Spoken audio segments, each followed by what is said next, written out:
Vous écoutez la saison 2 du podcast Mina Talks. Le Mina Talks est une série proposée par le Brussels International Center traitant de thématiques liées au Moyen-Orient et à l'Afrique. Une fois par mois, nos hôtes, accompagnés d'invités, auront une discussion sur les moteurs historiques, économiques, sociaux et politiques sous-jacents des problématiques structurant le monde d'aujourd'hui. Le BIC est présent sur Facebook, YouTube et Twitter. Suivez-nous et abonnez-vous pour être tenus au courant de nos dernières activités et publications. Ce mois-ci, on a choisi à l'occasion du 8 mars, donc de la journée des droits des femmes ou de la femme, enfin ça dépend de comment on voit ça. Justement, on a choisi de déconstruire un peu ce concept de femme qui pose aujourd'hui vraiment problème pour beaucoup de mouvements féministes, mais pas que, même pour des femmes qui ne sont pas spécialement engagées dans la lutte féministe. Et donc on voulait, avec Sarah, justement discuter de ce concept-là. Je pense qu'on vient de deux traditions un petit peu différentes mais qui se rejoignent énormément et du coup on voulait avoir l'occasion d'avoir un petit peu un regard critique sur ce concept complètement galvaudé et très peu critiqué par les mouvements mainstream, on va dire ça comme ça. Et du coup, Sarah, si tu pouvais commencer à te présenter déjà. Alors, je m'appelle Sarah Benali, je suis journaliste, j'ai vécu 11 ans à Paris et puis j'ai décidé de retourner en Tunisie. Effectivement, lorsque je suis arrivée à Paris, j'ai perdu certains privilèges, notamment mon privilège de classe. Alors, je l'ai perdu à moitié parce que la protection de mes parents financièrement, etc., s'est prolongée. Mais voilà, on est étrangère. Donc, en Tunisie, on me voit comme une femme. Et en France, on me voit comme une Tunisienne, voilà, d'où tu viens. Ouais. Donc moi, ce qui m'intéresse dans ta question, c'est d'où je viens, effectivement, dans tout ce débat-là. Mm-hmm. Donc je suis une femme cis, hétérosexuelle. J'ai un petit privilège de classe que j'avais à moitié perdu à l'étranger, et donc ça m'a mis en quelque sorte en perspective, ça a mis ma condition de femme... maghrébine en France. L'arabe, quoi. Ouais, l'arabe, effectivement. Ouais. Ça, là, j'ai découvert son travail à travers les réseaux sociaux et je pense que le premier label qu'on pourrait mettre sur toi, en tout cas quand moi j'ai découvert ton travail, c'est féministe. À chaque fois qu'il y avait un débat public sur une question concernant les femmes, pas forcément une question féministe, donc ça, elle a été très, très présente dans le débat public. Je pense que moi aussi, du coup. Et du coup, on voulait commencer, quand on a pensé à cet épisode, on voulait commencer déjà par l'idée du féminisme qu'on appelle aujourd'hui féminisme bourgeois ou féminisme civilisationnel, ça dépend. Donc le mouvement décolonial l'appelle le féminisme civilisationnel. Et aujourd'hui, c'est, je pense, le mouvement qui est encore très attaché à cette question d'unicité du concept de femme. Alors déjà, toi, qu'est-ce que tu en penses ? Le concept de l'universalité, ça touche éventuellement les droits humains, ce qu'on appelait autrefois les droits de l'homme. Donc à partir de là, on pense effectivement que les droits de l'homme ou les droits humains, ça peut s'appliquer partout. C'est quelque chose de louable, déjà à la base. Et donc, c'est difficilement critiquable. Mais après, je pense que c'est assez fermé comme angle d'analyse, comme grille d'analyse, parce que les contextes sont très différents. Les contextes sont différents d'un point de vue social, politique, économique, racial aussi, parce qu'il y a une race sociale. Donc à partir de là, je pense que moi, je viens d'un milieu de juriste. À la base, je suis juriste, donc j'ai fait du droit international. Et je sais que, par exemple, Mireille Delmas-Marty, qui est une théoricienne du droit, qui fait plus de la sociologie du droit, avait beaucoup écrit sur l'universalité des lois, justement. Et là, effectivement, en Tunisie, on a eu quand même des lois assez progressistes. Ce qu'on appelle progressiste, d'ailleurs ça nous fait sourire, justement il y avait des luttes, effectivement, mais il y avait aussi quelque chose qu'on appelle le féminisme d'État, qui est un féminisme qui ressemble beaucoup au féminisme universaliste, ce qu'on voit effectivement en France, moins aux États-Unis aujourd'hui, je crois, parce qu'ils sont plus intersectionnels. Ouais, par la force des choses, je pense qu'il y a plus la visibilité, en tout cas, du mouvement intersectionnel. C'est bien que tu aies évoqué le féminisme d'État en Tunisie, qui est vraiment voilà, qui a été partie prenante de la construction de l'État tunisien, justement, post-indépendance. Et donc, l'idée de la femme tunisienne, ce concept qui aujourd'hui, enfin, qui n'a jamais eu beaucoup de sens, en tout cas pour moi. Justement, il a servi à mener une bataille féministe très importante, mais une bataille féministe qui a complètement mis de côté la question de la classe, la question de la race sociale, la question du fait que, par exemple, il y a beaucoup de femmes qui ont très très peu intérêt à être féministes aujourd'hui parce que le féminisme, voilà, le féminisme blanc ou bourgeois ou civilisationnel ou d'État d'ailleurs, parce que le féminisme d'État tunisien était très inspiré par cette idée de féminisme universel européen et français très particulièrement, ben c'est un féminisme en fait qui prend la catégorie femme en tant qu'individu sans jamais considérer l'oppression de la communauté. Et donc, il y a beaucoup de femmes aujourd'hui qui n'ont pas intérêt à être féministes parce que, justement, elles vont perdre le soutien de la communauté. C'est la communauté qui est opprimée dans l'absolu. Alors aujourd'hui, qu'est-ce qu'on fait, en fait, de cette idée de féminisme pour toutes les femmes et cette idée de libération individuelle des femmes qui pourrait les mettre en danger de par d'autres formes d'oppression, la classe, la race, tout ça? Alors justement, je pense que c'est une double oppression que les femmes subissent. Ce qu'on appelle les strong independent women. Il y a des femmes qui ne peuvent pas se permettre.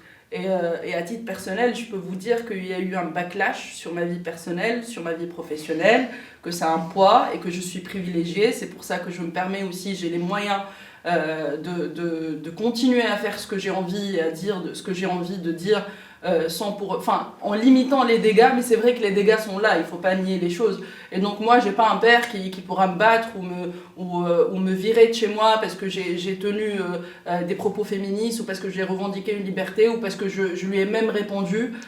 J'ai vécu dans une famille où il y a eu un échange, il y a eu un débat, il y a eu un antre de liberté qui est immense et que je ne retrouve souvent pas dans l'espace public.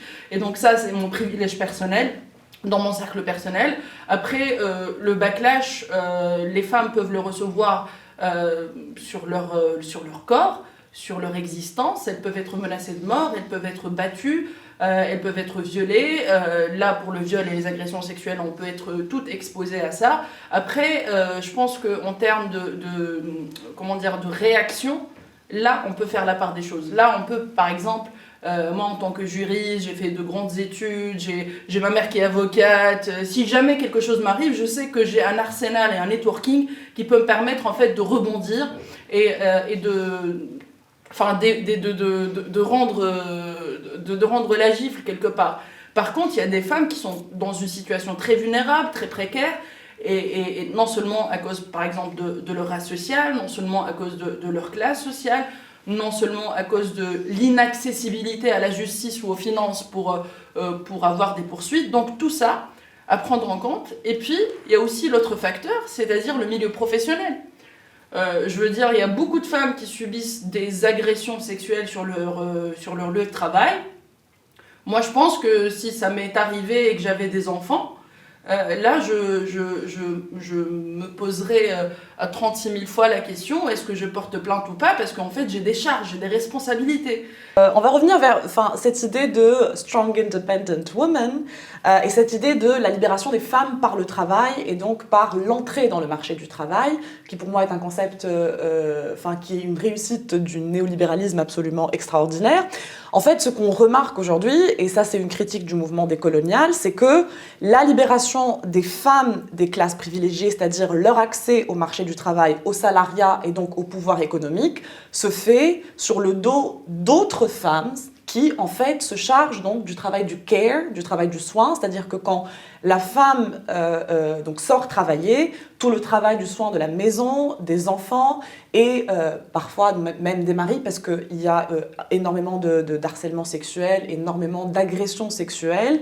En fait, ces femmes-là, il n'y a aucune libération par le travail pour elles. Elles sont surexploitées, elles sont sous-payées et elles se retrouvent en fait à assumer, pas assumer, mais à payer le prix de la libération par le travail d'autres femmes parce que le patriarcat et le capitalisme sont ce qu'ils sont. Est-ce qu'on peut vraiment être féministe en fait? Et moi je m'inclus dans ça hein, parce que je sais que si un autre jour si un autre jour je devais avoir une famille et avoir des enfants, si je dois travailler pendant 8-9 heures, je dois faire garder mes enfants et voilà, faire nettoyer ma maison et ce sera probablement une femme qui le fera pour moi. Comment est-ce qu'on peut être féministe dans ces conditions-là, justement? Comment peut-on se dire féministe dans ces conditions-là? Ça, c'est une vraie question que je me pose aussi. Hein, donc c'est vraiment une question collective, là. Alors, on a sauté une question. D'abord, la femme, les femmes. Ouais. Donc là, effectivement, on passe d'une individualité, une collectivité et surtout une pluralité. Parce qu'on demande toujours aux hommes de déconstruire leur masculinité, mais nous, on ne fait pas suffisamment en tout cas. Ouais. Un, et deux, il n'y a pas un seul féminisme, il y a plusieurs féministes, il y a autant de féminisme que de féminisme quelque part. Mm-hmm. Et puis je pense que le féminisme est une asymptote, c'est-à-dire on ne va jamais l'atteindre. En tout cas, pas dans les conditions du capital, du néolibéralisme, et même nos conditions à nous, c'est-à-dire on a nos différences. Après, je vais revenir sur les femmes qui travaillent. C'est une question extrêmement sensible qui a été très bien analysée par Christine Delphi. Christine Delphi, qui est une féministe matérialiste, et le féminisme matérialiste, ça parle en fait des femmes comme une classe sociale. Donc marxiste, ouais. Un peu ça, oui, dans la mouvance marxiste. Et à partir de là, effectivement, on se dit, est-ce que les femmes, elles ont acquis un pouvoir économique à travers le travail? Non, les femmes qui sont à la maison, déjà, elles travaillent. C'est juste que leur travail n'est pas valorisé, c'est juste que leur travail n'est pas rentable. Et n'est pas payant, tout simplement. C'est du travail gratuit, et c'est ce qu'on appelle justement le travail du care, c'est-à-dire que le travail domestique est très dévalorisé, et le problème, c'est que même les femmes, quand elles travaillent dehors, donc elles sont payées pour ce qu'elles font, le même système qui est là à l'intérieur, il est calqué à l'extérieur aussi. C'est-à-dire que si on va analyser les métiers qui ont été valorisés par le passé, qui ont été très bien payés, à partir du moment où ces métiers-là sont féminisés, ils sont sous-payés. Elles sont moins payées automatiquement. Et donc là, on se pose automatiquement la question, c'est pas que ces métiers n'ont pas de valeur dans la société, au contraire, le travail du soin est très valorisé, on l'a vu pendant le Covid-19, mais c'est parce qu'en fait, il y a quelque part un stigma par rapport aux femmes qui prennent le pouvoir. On le voit dans le milieu du cinéma, on le voit dans le milieu informatique surtout, parce que l'informatique au départ c'était les femmes qui étaient, et à partir de là on va voir par exemple le syndrome du Silicon Valley, où la plupart des femmes qui font carrière pendant 5-8 ans et après elles abandonnent parce qu'il y a une culture machiste dans ce milieu-là. Donc on a plusieurs questions à se poser, mais là je ne vais pas vous parler une fois. C'est aussi, je pense, énormément parce que donc, l'autrice que tu viens de citer est une autrice qui écrit et débat d'un point de vue occidental aussi. Je pense que nous, on est très loin de la Silicon Valley en Tunisie. Et mais c'est aussi c'est parce qu'il y a une surreprésentation des théories qui sont nées en Occident dans le mouvement féministe, comme dans toutes les théories en général. Et donc c'est pour ça que l'idée de la libération par le travail, elle est aujourd'hui très critiquée parce que l'idée d'être bien payée pour son travail est déjà très compliquée pour une femme, mais l'idée de pouvoir travailler pour les femmes du Sud, c'est déjà encore une autre chose, hein, et les femmes du Sud, dans le Nord y compris, hein, donc aujourd'hui par exemple en Tunisie, le problème des femmes et des hommes, c'est pas spécialement d'être super bien payé, on n'en est même pas là, c'est de trouver un travail en fait.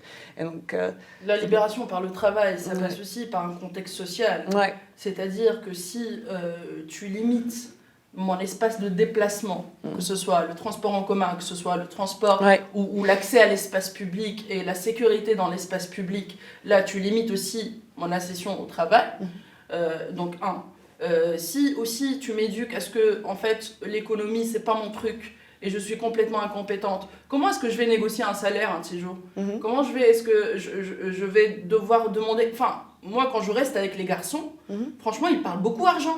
Alors que nous, entre filles, on ne parle jamais argent. Et là, franchement, la personne, et encore une autrice française, c'est Léa Lejeune qui a beaucoup écrit là-dessus, parce qu'elle est journaliste économique. Et là, franchement, c'est un pouvoir qu'elle m'octroie quand je lis ses livres, quand je vois son plan cash, son nouveau média digital. Elle me donne les moyens et les instruments pour que je puisse en fait parler de ces outils-là. Parce que, par exemple, chez moi, c'est ma mère qui gère l'argent. Ouais, comme dans beaucoup de foyers. Oui, les femmes gèrent souvent l'argent parce qu'elles gèrent la pauvreté aussi. Ouais. C'est-à-dire que quand on a une toute petite bourse, c'est aux femmes de gérer ça parce que c'est elle qui va être plus généreuse avec les enfants, avec le mari, etc.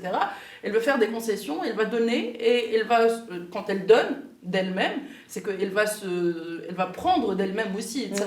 Même pour la viande, hein, c'est anecdotique, mais c'est ça. On en parlait la dernière fois. Voilà, mais même pour la nourriture en général, donc, les femmes sont la catégorie qui a le plus faim dans le monde parce que quand on est pauvre et quand on doit nourrir sa famille, quand on est femme, généralement on a tendance à manger ce qui reste quand les hommes de la maison et les enfants ont fini de se nourrir. Et comme il y a 2 milliards de personnes dans le monde qui souffrent de faim, ça c'est un chiffre très, très récent en plus, hein, des Nations Unies, donc assez fiable, 2 milliards de femmes, 2 milliards de personnes, mais donc du coup, dans, on va dire, je ne sais plus combien de familles, il y a cette idée qu'on mange en dernier quand on est femme. C'est pas une idée, c'est une pratique en fait. Et ça, là, ça nous mène un peu au sujet de l'intersectionnalité, qui est un terme très à la mode et très mainstreamisé. C'est-à-dire que les institutions européennes parlent d'intersectionnalité, les Nations Unies parlent d'intersectionnalité, il y a des politiciens de droite et d'extrême droite qui parlent d'intersectionnalité, c'est très... Ça a été institutionnalisé. Institutionnalisé, exactement. Alors que c'est, on rappelle, un terme qui a commencé au sein du mouvement afro-américain féministe aux États-Unis. C'est un terme de base légale. C'était Kimberly Crenshaw, qui est une avocate et une féministe afro-américaine très connue, et du coup qui voulait, elle, trouver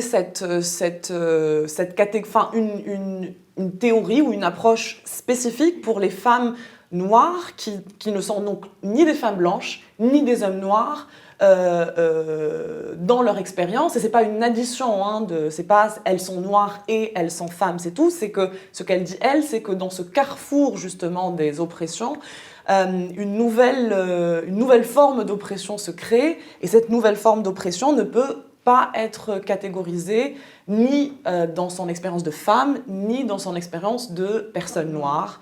Et donc aujourd'hui, alors l'intersexualité, c'est très critiqué. Moi, je suis l'une des personnes qui a un petit problème avec a une critique, une approche critique par rapport à ce terme. Pourquoi ? Alors justement, toi, Sarah, qu'est-ce que tu penses de l'intersectionnalité ? Alors moi, je trouve que l'intersectionnalité, c'est un terme qui nous donne les moyens aussi de dire qu'il y a des choses qui ne rentrent pas dans les cases. On est en entre-deux ou en entre-trois, ou quelque chose d'hybride, quelque chose de, excusez le mot, de bâtard, quelque chose qui est à la limite, à la marge. Et là, je peux citer Bell Hooks pour le coup. Mais c'est vrai que, par exemple, quand j'ai lu Bell Hooks, c'était une révolution dans ma vie parce qu'il y avait des choses à laquelle je n'avais pas accès, parce que j'étais pas une personne concernée dans ce cas-là. Et même avec cette question de transidentité et cette question aussi de la question LGBT, la question noire, je sais qu'il y a des choses, je ne peux être qualiée dedans et je ne peux pas Je n'ai pas leur vécu, je n'ai pas leur expérience. Elles ont le droit aussi de s'exprimer et de théoriser surtout et d'analyser la situation. Alors que moi, il y a des choses, voilà, c'est pas dans mon quotidien. Par exemple, petite anecdote, moi quand je vais aller acheter mon fond de teint, enfin on va dire dans les années 2005-2010, parce qu'aujourd'hui quand même il y a et c'est Rihanna aussi qui a lancé le Fenty Beauty. Voilà, Fenty Beauty qui a lancé le mouvement, c'est-à-dire non, c'est pas la teinte la plus foncée, ça. Et puis le collant, comment ça s'appelle, le collant chair. Ouais. Le collant chair ou le soutien-gorge chair. Oui, et le truc là, le pansement voilà, aussi, le pansement couleur. Ouais. C'est au-delà de la blanchitude, là, c'est la suprématie blanche à 100%. Ouais. Donc à partir de là, effectivement, il y a des choses, moi en tant que Sarah, je ne peux que me dire, je veux être intersectionnelle pour prendre en considération toutes ces différences et pour que mon propos soit inclusif. Et c'est très normal, c'est tant mieux d'ailleurs, je pense. Ouais. Mais après, je pense que la limite, ça plafonne à un moment donné. Ça plafonne parce que j'ai pas accès à plein de trucs et à plein de vécus. Je suis plus privilégiée que les autres. Donc à partir de là, il faut être conscient de ça. Ouais. Il faut être à l'écoute surtout. Quand il y a une personne qui est à côté... elle vit une chose, attends, on l'écoute, on essaie de trouver une solution avec elle et non pas prendre sa place. Ouais. Donc à partir de là, je pense que l'intersectionnalité, pour moi, ça m'a fait avancer. Ouais. Mais parce que je suis consciente de tout ça, je suis consciente aussi de ces limites-là. Ouais, du pluralisme des vécus en un seul vécu. Alors moi, mon problème avec l'intersectionnalité, sachant que moi, mon entrée dans le féminisme, c'était par la porte intersectionnelle, et donc j'ai vraiment... principalement par la porte des afroféministes américaines qui ont une tradition très riche, qui va au-delà de l'intersectionnalité. Et donc je trouve que c'est pas un terme à jeter complètement. Par contre, j'ai deux choses. Alors, dans l'intersectionnalité, en fait, toutes les oppressions se valent. Et moi, j'ai un problème avec ça. C'est-à-dire que s'il y a une oppression, ça c'est beaucoup la critique marxiste, c'est que s'il y a une oppression, par exemple, et ça c'est même une critique qui a été faite par des féministes afro-américaines, c'est-à-dire que l'oppression qu'on vit par le patriarcat en tant que femme, dans la logique intersectionnelle, les femmes blanches et les femmes noires vivent le même type d'oppression. C'est la logique, c'est-à-dire qu'elles sont opprimées en tant que femmes. Sauf que, par exemple, l'exemple qui revient tout le temps, c'est que pendant l'esclavage, les femmes blanches opprimer les femmes noires. Et opprimer les femmes noires, elle avait un rôle actif. C'est-à-dire que, oui, elles subissaient, elles, le patriarcat, mais elles avaient un rôle actif dans l'oppression des femmes noires. Et donc, il n'y a pas de possibilité de sororité entre les femmes blanches et les femmes noires. Et en tout cas, il n'y avait pas dans ce contexte-là. Et je vais aller plus loin. C'est-à-dire qu'aujourd'hui, les femmes qui sont plus rémunérées seraient quelque part en train d'opprimer aussi d'autres femmes. Les femmes de ménage, par exemple, elles sont sous-payées. Il n'y a pas de couverture sociale, il n'y a pas de protection, etc. Et donc, exactement. On n'est pas loin de l'esclavage. Et les femmes, justement qui montent dans les échelons d'une entreprise, on va dire ça comme ça, quand il y a répression des mouvements syndicaux, quand il y a une rémunération mauvaise des salariés, tout ça, oui, c'est une femme, c'est génial, elle est à la tête d'une entreprise, si on va dans cette logique-là, mais en fait, on est un peu dans une logique du même droit à exploiter que les hommes. Et donc ces femmes-là, et on revient à l'idée de la femme, qu'est-ce que ça veut dire ? Est-ce qu'il n'y a pas de possibilité de sororité entre une femme qui exploite, qui est dans une position privilégiée et qui en use justement pour exploiter d'autres femmes et d'autres hommes, et une femme qui elle, a tout intérêt en fait à résister contre cette femme-là ou contre ce modèle de femme-là. Et donc le problème pour moi, l'un des problèmes avec l'intersexualité, ce serait de mettre justement, par exemple, l'oppression de genre comme une oppression absolue, alors que, encore une fois, on revient à l'idée de l'individualisme de l'oppression. C'est très souvent des communautés qui sont opprimées, et aujourd'hui, encore une fois, il y a des femmes qui ont tout intérêt à faire de l'oppression de leur communauté une priorité aux dépens de leur oppression individuelle en tant que femmes, parce qu'elles savent en fait que si elles sortent de la communauté, elles vont faire face à l'oppression du marché qui, elle, est beaucoup plus voilà, brutale et sauvage. Et donc, c'est un peu ça, l'un des problèmes avec l'intersexualité. La deuxième critique de l'intersection, c'est que, en fait, on oublie que la libération à travers un prisme, c'est-à-dire, on va dire, un truc très, très classique.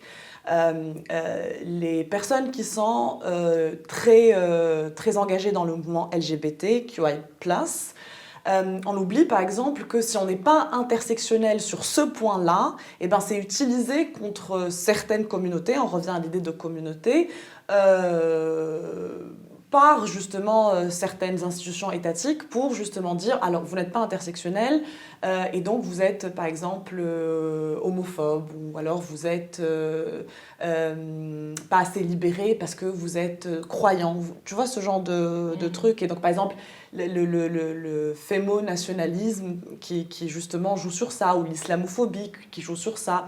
Et donc cette idée qu'en fait il faut être intersectionnel sur tout en même temps, ou alors on ne l'est pas. Cette exigence-là, qui est une exigence qui est très présente, surtout dans le Nord, mais pas que, dans les mouvements féministes. Pourquoi ça pose problème, selon toi ? Ça pose problème parce que qu'est-ce qu'on fait des personnes qui ne sont pas progressistes comme nous, on pense le progressisme ? Est-ce qu'on les sort complètement de notre prisme ? Est-ce qu'on ne les défend pas ? Est-ce qu'on oublie que leur oppression est bien réelle ? Qu'est-ce qu'on fait ? En fait, qu'est-ce qu'on fait ? Il y a une expression dans le mouvement décolonial qui dit les mains sales. Qu'est-ce qu'on fait si on ne veut pas se salir les mains en fait, avec les gens ou les communautés, ou les catégories de personnes qui, voilà, justement, sont très opprimées, mais qui ne sont pas progressistes. Qu'est-ce qu'on fait ? C'est une question qui va rejoindre la première critique, effectivement, parce que, les souffrances ou les oppressions ne se valent pas. C'est parce que quelque part, quand on est privilégié, on a des limites automatiquement et qu'on n'arrive souvent pas à percevoir. Il faut déconstruire en fait pour percevoir la différence et pour ressentir de l'empathie, pour se dire vas-y j'écoute et je fréquente les gens aussi pour que je puisse accéder à cette information et à cette expérience que je ne vis pas. Donc première chose. Et deuxième chose, l'idée de déconstruire aussi, qui est aussi un concept qui reste très élitiste. C'est-à-dire les gens qui vont dans une déconstruction, il faut avoir le temps, il faut être dans ces espaces-là de déconstruction, tu ne trouves pas ? On va y revenir parce que je pense que ce n'est pas limité à une question de classe, par exemple, mais c'est plutôt une question de fréquentation. Parce que quand on vit dans un milieu homogène, là c'est vrai qu'on a du mal à déconstruire. Par contre, si on fréquente plus de monde et qu'il y a plus de diversité autour de nous, le problème c'est qu'il y a des gens qui vivent dans ces milieux homogènes et qui n'ont pas peut-être accès à d'autres milieux. Il faut déconstruire et puis il y a un autre aspect aussi de la chose, c'est que on intériorise ce qu'on vit en termes d'oppression. Et là, un auteur tunisien, enfin, c'est Albert Memmi, le portrait du colonisé, le portrait du colonisateur. Là, on peut vraiment parler d'intersectionnalité, qui lui avait écrit d'ailleurs un chapitre sur les femmes. Et la première page de ce chapitre-là, c'était « Je ne suis pas une femme, donc là, j'ai mes limites ». Et franchement, il l'avait écrit en 57, le mec. Gisèle Halimi aussi, qui était intersectionnelle, bien avant qu'on invente le terme de l'intersectionnalité par Crenshaw. Et Albert Memmi était décolonial avant l'heure aussi. Vraiment, il était décolonial et après, bon... après, c'est différent. C'est le virage... après, il a viré, mais oui, il était... On prend Albert Memmi du portrait du colonisateur. Voilà, c'est ça, de l'époque. Albert Memmi de 57, justement parce qu'on intériorise certains mécanismes. Et personne ne dit que le jour où les femmes...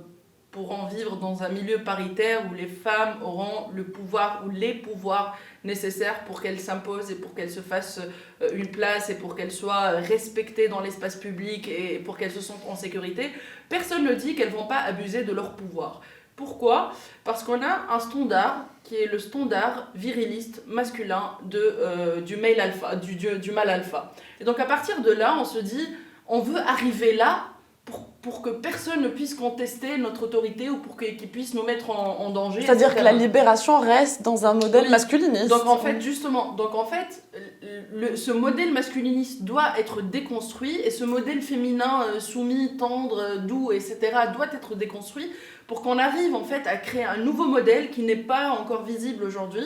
Donc un monde idéal où on pourra se dire « Ah, on va faire l'équilibre en fait. Toi, tu as la force, le pouvoir, les trucs, etc. Vous l'avez inventé pendant des siècles, etc. Vous avez opprimé une catégorie de la population. Et moi, je ne l'ai pas fait, je n'ai pas pris l'initiative. Par exemple, j'ai été à un certain moment passive où on m'a opprimée, donc j'ai pas eu accès à ça. Et donc là, j'ai accès à ça, je peux grignoter un peu plus de liberté, un peu plus de sécurité, un peu plus d'argent aussi. Et donc, on va aboutir quelque part à un équilibre. Donc, des deux côtés, il faut déconstruire. La déconstruction vient aussi à travers une structure. Et la structure, ça ne peut être que l'État, ça ne peut être que l'éducation nationale, ça ne peut être que aussi l'entourage culturel. Parce que franchement, c'est plus facile que je me déconstruise en France alors que je n'avais pas mon privilège de classe, que je me déconstruise en Tunisie alors que j'avais le privilège de classe. Ouais. Parce qu'en fait, quand on est dans l'œil du cyclone, on n'arrive pas à voir ce qui est autour, on n'arrive pas, en fait, c'est ça le problème. C'est qu'en fait, il y a des plafonds, il y a quelque chose de perméable, qui reste très perméable dans nos cercles, voilà, dans nos cercles fermés. D'accord. C'est là où moi je pense que je ne vais pas être d'accord. Alors pour moi déjà, le patriarcat ne peut pas être compris sans comprendre le capitalisme et le racisme. Et donc les catégories femmes et les catégories de race sociale ont été inventées et se sont développées avec l'expansion capitaliste. Et cette idée, par exemple, de femmes fragiles, soumises, tout ça, c'est une idée qui est née en Europe pour les femmes blanches, parce que les femmes noires, elles elles étaient soumises au travail, c'est-à-dire elles étaient soumises à l'esclavage exactement comme les hommes. Il n'y avait pas de c'est une petite chose fragile, elle ne devrait pas travailler. Non, c'était justement, elles étaient traitées comme des sous-humains, exactement comme les hommes.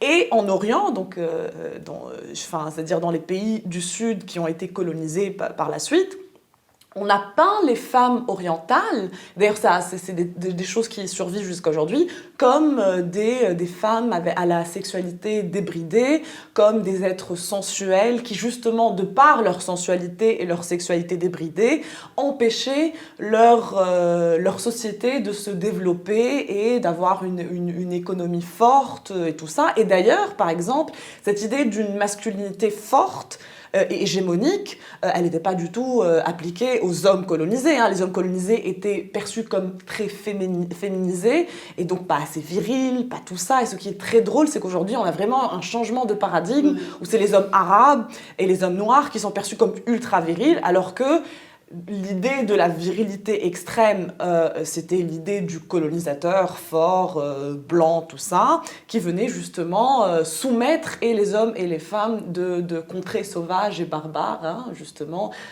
non civilisées. Donc aujourd'hui, on a un changement de paradigme.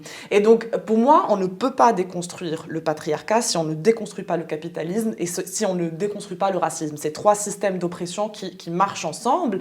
Et donc, c'est pour ça que je pense que c'est notre divergence principale, l'idée de on ne pourra pas faire ça en dehors d'un travail collectif. C'est-à-dire que moi je peux, et c'est ce qu'on fait, nous, on a beaucoup déconstruit au niveau individuel, mais à quoi ça sert si dans la communauté on est toujours des peuples du Sud, on est toujours à la périphérie du capitalisme, on est toujours dire que oui c'est très sympa de déconstruire, mais au final, tu vois, donc on a déconstruit quoi. Et nous dans une position de privilégiés, on a déconstruit quoi, mais les gens peuvent déconstruire jusqu'à demain, c'est-à-dire que par exemple, c'est pour ça que par exemple pour moi il n'y a pas beaucoup de sens aux luttes féministes ou LGBT, surtout dans les pays du Sud, qui ne s'attaquent pas, mais de franc, au néolibéralisme. C'est-à-dire qu'on ne va pas se libérer de manière individuelle si on ne se libère pas de manière collective.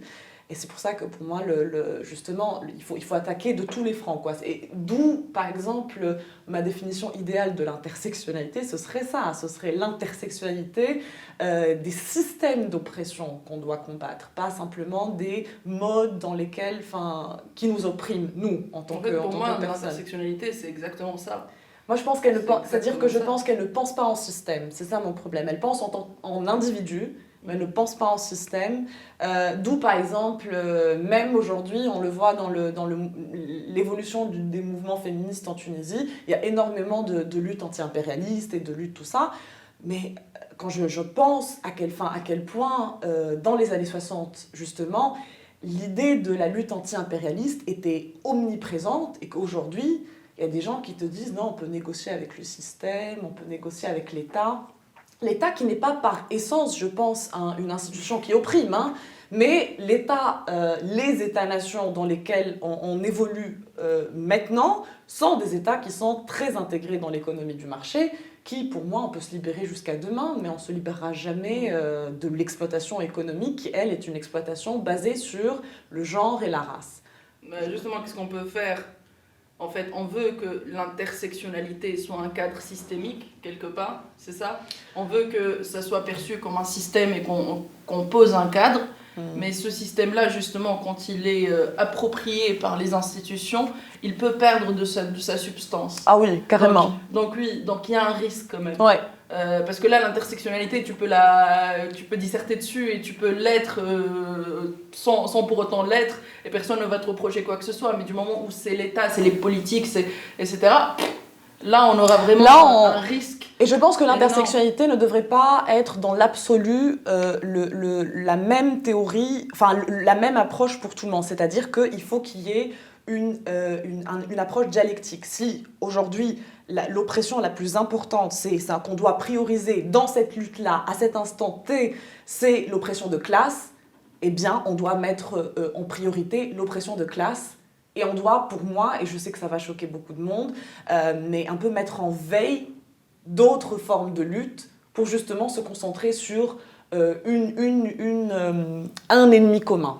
C'est donc, ça l'idée. Pour toi, c'est plus prioritaire. Oui, on doit mettre des priorités parce que c'est-à-dire que, encore une fois, on reprend l'exemple d'une femme sous-exploitée, d'une femme surexploitée et sous-payée qui vit dans une région où il n'y a pas de service public, tout ça, si à un instant T, c'est sa classe sociale qui est la plus importante dans les luttes, eh ben c'est sa classe sociale qui est plus importante dans les luttes. On ne devrait pas dire, oui, mais en fait, les hommes qui luttent avec elle sont sexistes et tout ça, et donc on ne va pas lutter avec eux. Tu vois, c'est ça mon problème, c'est se salir les mains, encore une fois, je reprends du mouvement décolonial français, vraiment, mais il faudrait se salir les mains un petit peu plus, et justement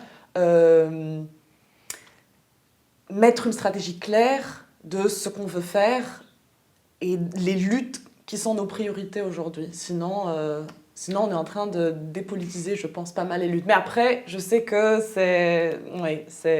Non, moi je suis plutôt d'accord, et depuis tout à l'heure on est d'accord. Hein. Je suis plutôt d'accord sur cette question-là de classe, parce que tous les jours, le monde dans lequel je vis me prouve que sans argent, tu peux pas aller plus loin. Tu préfères être une femme en situation de handicap avec beaucoup d'argent qu'une femme pauvre. Tu préfères être une femme noire avec beaucoup d'argent qu'une femme pauvre. Tu préfères être une lesbienne avec beaucoup d'argent qu'une femme pauvre. C'est très normal, parce qu'en fait, à un moment donné, la classe sociale peut te permettre un accès à un entourage, à des lieux, à des lectures, à des endroits, à des personnes aussi, parce que le networking est très important, à des moyens que la pauvreté ou le fait de faire partie d'une classe moyenne va t'interdire quelque part. Et donc je pense que l'argent c'est très important, c'est pour ça que je suis pour un retour vers un féminisme matérialiste qui prend les femmes comme des classes. Après, il y a aussi une nuance dans l'histoire, c'est-à-dire que quelque part la classe sociale a été un enjeu pour certaines femmes. Par exemple, hein, les femmes qui devaient hériter d'une couronne, par exemple, hein, qui ont été écartées parce qu'elles étaient femmes et non pas des garçons, alors qu'elles n'avaient plus de frères. Et là, effectivement, c'est leur genre qui était en cause, et c'est leur genre qui a fait que c'était un obstacle pour qu'elles accèdent aux couronnes. Mais quelque part, est-ce qu'on peut mettre sur le même piédestal une femme qui n'accède pas à une couronne, et une femme qui peine à vivre. Bourgeoise, quoi. Voilà, c'est très bobo comme concept. C'est pour ça que on peut transposer la même chose, c'est-à-dire on peut voir par exemple des femmes qui travaillent à la Banque mondiale ou dans des postes vraiment très sensibles où elles sont sous-directrices et justement si on voit un petit peu les proportions, on va voir que il y a très peu de femmes dans des postes par exemple PDG ou présidente, etc. Et est-ce que ça aide la lutte, la libération des femmes d'être une femme PDG, justement? Voilà, et quand il y a une femme qui accède à ce type de poste, c'est en fait l'arbre qui cache la forêt, quelque part. Par exemple, là, on a une première ministre. Alors là, les louanges, à l'époque, quand elle a été... quand elle a eu son mandat, alors qu'en fait... Mais j'avais direct dit que c'était du purple washing. C'est du purple washing. Direct, ouais. Mais est-ce que ça aide, c'est-à-dire les femmes au pouvoir dans des institutions patriarcales capitalistes, est-ce que ça aide libérer les femmes? Non. Mais c'est ça le truc. Est-ce qu'on devrait batailler pour plus de représentativité des femmes dans des institutions d'exploitation, en fait? Est-ce qu'aujourd'hui, est-ce que ça a du sens d'être une femme riche et émancipée en Tunisie, dans un pays du Sud, de plus en plus appauvri, qui a perdu toute souveraineté? Est-ce que, oui, forcément, au niveau individuel, c'est génial, mais qu'est-ce que ça veut dire collectivement? Est-ce que ça veut dire quelque chose? Est-ce qu'en fait, c'est ça le pire, c'est que, est-ce que c'est pas en fait en train de contribuer justement à cette exaltation de la réussite individuelle au prix du commun? Parce que pour moi, en tout cas, se libérer en tant que personne, si ça ne veut rien dire pour la communauté, ça n'a pas beaucoup de sens. Oui, et aussi, il faut que ces femmes au poste de pouvoir soient aussi... elles aient de l'empathie ou quelque part de la considération pour cette question justement intersectionnelle, parce que on peut avoir une femme PDG, mais si elle manage comme des hommes masculinistes patriarcaux, etc. Voilà, ou si elle travaille pour une institution qui contribue à l'exploitation. Oui, exactement. Donc en fait, on ne peut pas être cohérente avec ses valeurs, ses propres valeurs, si on vit dans un système qui opprime les autres. Tout simplement. Donc là, on tombe automatiquement dans l'incohérence. Et à titre personnel, moi, quand j'étais en train de théoriser ces choses-là, c'est-à-dire que voilà ce que je lisais, je répétais, etc., je n'étais pas confrontée au monde du travail. Quand on est chargé de projet comme moi aujourd'hui, je suis confrontée à ces questions intersectionnelles et féministes tous les jours. Et là, effectivement, c'est la femme qui fait la fonction ou c'est la fonction qui fait la femme, tout simplement. Tout à l'heure, je parlais de la restriction du déplacement, du mouvement des femmes dans l'espace public. Eh ben, en Tunisie, tu es confronté à ça tous les jours. C'est-à-dire que tu as toujours des jeunes filles qui viennent, qui font leur stage ou qui travaillent avec toi, avec des horaires. Nous, dans la production, on travaille 12 heures par jour. C'est énorme. Et puis, nos horaires sont assez tardives. Donc, un garçon, il peut rentrer à minuit. Ouais. Une fille, tu auras son frère qui va lui dire non, tu vas plus au boulot, tu fais plus ton stage. Et l'État qui n'a pas mis en place. Et l'État qui n'a pas mis en place un transport public qui sécurise, etc. Et moi, qu'est-ce que je fais en tant que Sarah, féministe, intersectionnelle, comment ça se traduit en fait? Qu'est-ce que je peux faire? Et là, tu te retrouves complètement impuissante. Et c'est pour ça que tout à l'heure, le mot est dit, quand tu as parlé de virilité, nous, dans le Sud, et plus précisément en Tunisie, on vit avec des femmes fortes. On a tous des mamans viriles, dans le sens héroïne. C'est ça, parce que viril, ça vient de héros, de vir. Donc à partir de là, en fait, cette question de virilité, ça doit être traduit autrement, peut-être, et être approprié, pour que ça puisse aussi toucher mes problèmes. Justement, on retourne au backlash. Quand on dit une femme virile, c'est très mal vu. Insulté, quoi. Ouais, c'est très mal vu. Les standards de beauté, les trucs, on n'en a pas parlé depuis tout à l'heure. Les standards de beauté. Ouais. Je voulais revenir sur cette question. Pourquoi est-ce qu'on a des références occidentales? Les références occidentales, c'est vraiment désolant, parce que quand je vivais à Paris, je reprochais souvent aux féministes universalistes qu'on a en Tunisie depuis une quarantaine d'années déjà, de ne pas avoir écrit.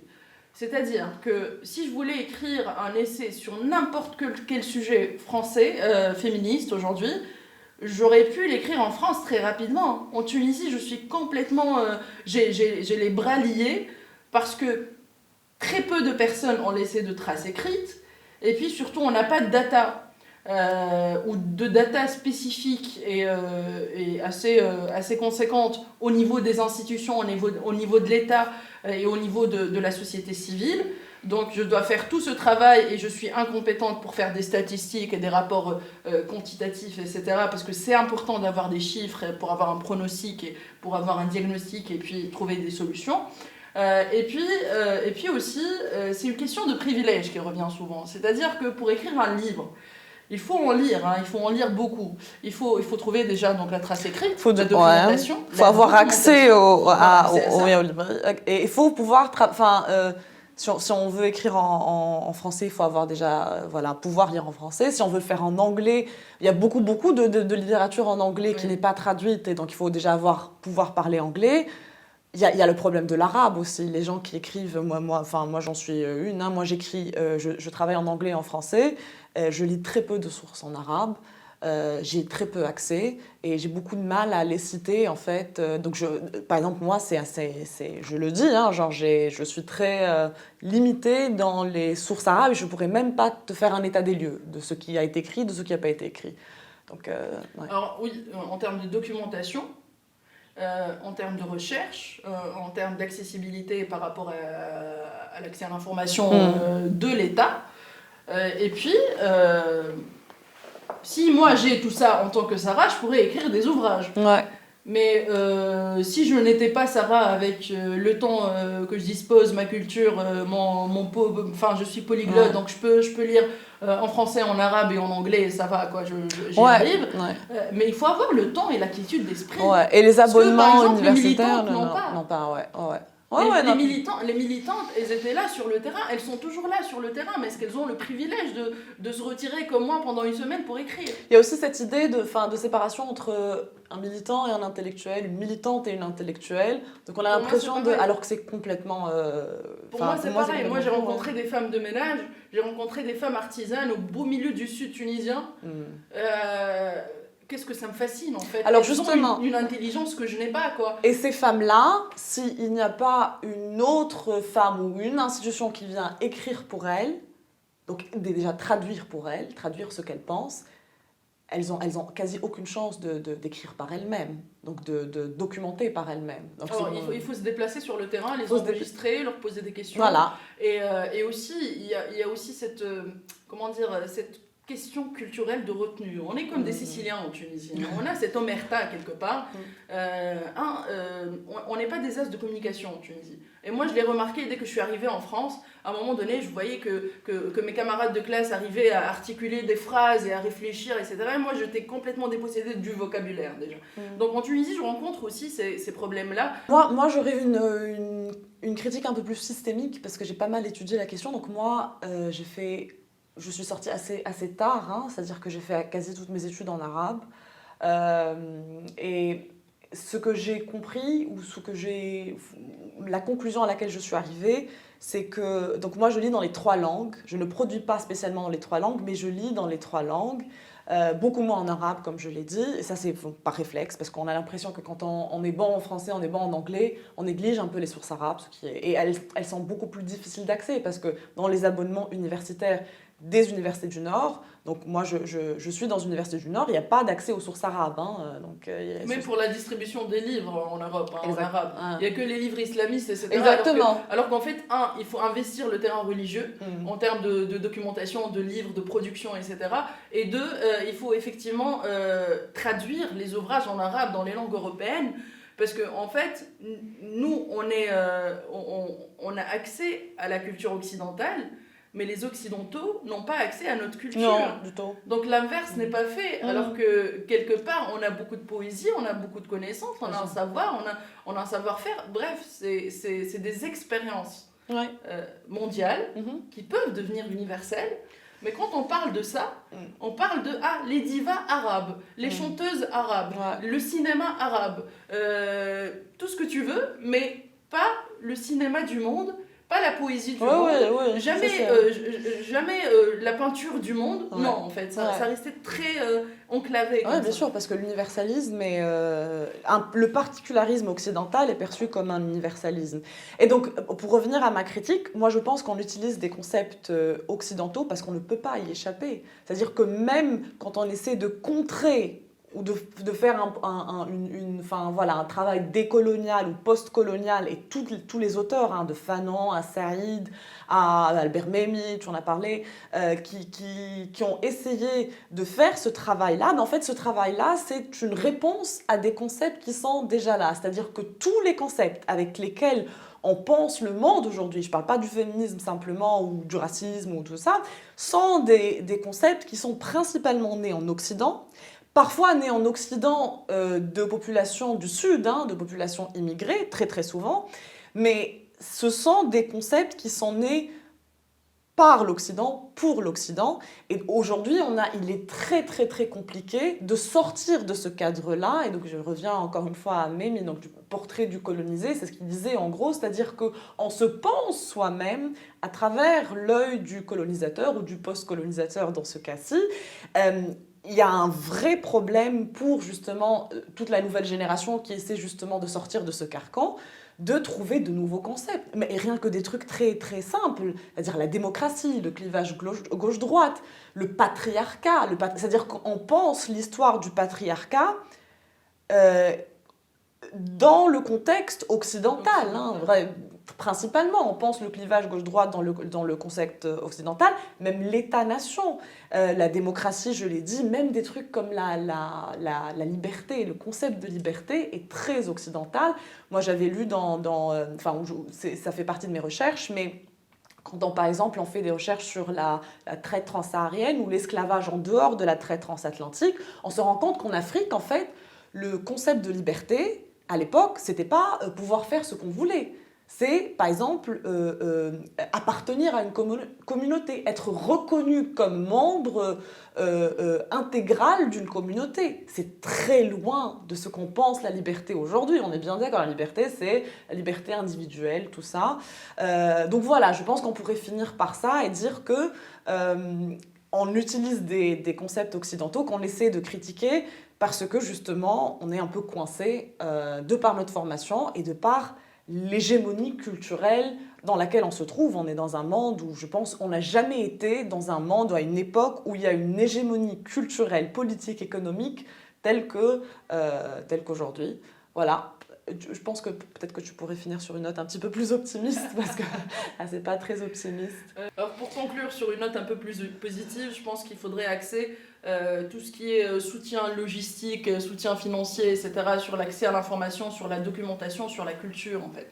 La culture qu'on avait oubliée, c'est-à-dire on reproche aux gens, on reproche au Sud d'être je ne sais quoi, j'ai pas envie de reprendre les termes, alors que en fait quand il y a un espace où on peut effectivement échanger, faire de la coopération égalitaire, paritaire, etc., entre le Sud et le Nord et le Sud, ou l'Est et l'Ouest. Là, il y a quelque chose qui freine, en fait, parce qu'il y a aussi cet arrière-goût de mission civilisatrice, etc., etc. Et puis, deuxième point, la lutte féministe n'est pas une lutte qui est exclusive aux femmes, et toutes les femmes ne sont pas féministes, c'est pas vrai. Et puis le féminisme, ça devient aussi une idéologie un peu conservatrice sur les bords, et là où on atteint qui est utilisée contre il faut être justement. puriste, quoi. Il faut être parfaite partout, pour que, voilà, et qui est instrumentalisée par plusieurs États justement pour opprimer d'autres minorités justement raciales, sociales, tout ça. Le féminisme justement d'État civilisateur. Donc c'est pas toujours quelque chose de très sympa à adopter, Voilà, c'est pas très sympa à adopter, pas tout le temps, mais aussi c'est surtout difficile. Souvent on entend aussi beaucoup d'antiféministes qui nous disent pourquoi vous ne parlez pas des femmes rurales, pourquoi vous ne parlez... Attendez, pourquoi est-ce que vous ne parlez pas des femmes qui sont exploitées à la maison, qui ne sont jamais rémunérés, que ce soit pour le babysitting des enfants, que ce soit pour le lave-linge, que ce soit pour la cuisine, etc. Alors que si tu vis tout seul et que tu dois avoir quelqu'un pour qu'il te cuisine, pour qu'il te prépare à manger, pour qu'il nettoie la maison, etc., et ben là, tu la payes, la femme. Tu la payes, ou l'homme, d'ailleurs. Donc à partir de là, en fait, il faut pas avoir peur de déconstruire ce que nous, on vit au quotidien, c'est-à-dire vivre sa vie philosophique, faire ce qu'on dit, faire ce qu'on croit. C'est pas toujours facile. Hein, on passe tous par des moments où c'est complètement complexe et c'est très, comment dire, c'est contradictoire, on n'arrive pas à être aligné avec nos valeurs, etc. Mais c'est pas grave, du moment où on essaie quand même, on essaie et on en discute et on essaie de franchir quelque part le plafond de verre, et ben là en fait on est en train de faire quelque chose. Donc en fait c'est un cheminement, c'est une asymptote du moment où on est en train de faire un effort, que ce soit individuel ou collectif. Alors c'est mieux quand c'est collectif, hein, c'est mieux, c'est 36 000 fois mieux, pour qu'on soit un peu plus cohérent. Mais en vrai, en fait, dans ce cheminement, il est très difficile d'être cohérent à 100%, c'est pas possible. Ouais, parfait. Moi, je finirai sur ça. Il faut penser les formes d'oppression en tant que système, pas en tant qu'individu. Penser les formes de libération en tant que système, c'est très, très important. Et puis comprendre que les femmes, il n'y a pas une femme, il y a des femmes et qu'il y a une complexité de situations et de vécus qui fait qu'il y a des femmes qui ne veulent pas être progressistes et il faut les comprendre en fait. Et il y a des femmes qui ne veulent pas être féministes et il faut les comprendre. Et surtout, on ne s'en sortira pas si on pense la libération uniquement en tant qu'individu. Il faut vraiment penser la chose collectivement. Et voilà, tout simplement. Merci d'avoir écouté cet épisode des Minatalks. Vous pouvez partager avec nous vos réflexions sur les réseaux sociaux avec le hashtag Minatalks et suivre nos activités. Les Minatalks est une série de podcasts sur le Moyen-Orient et l'Afrique, une initiative du Brussels International Center.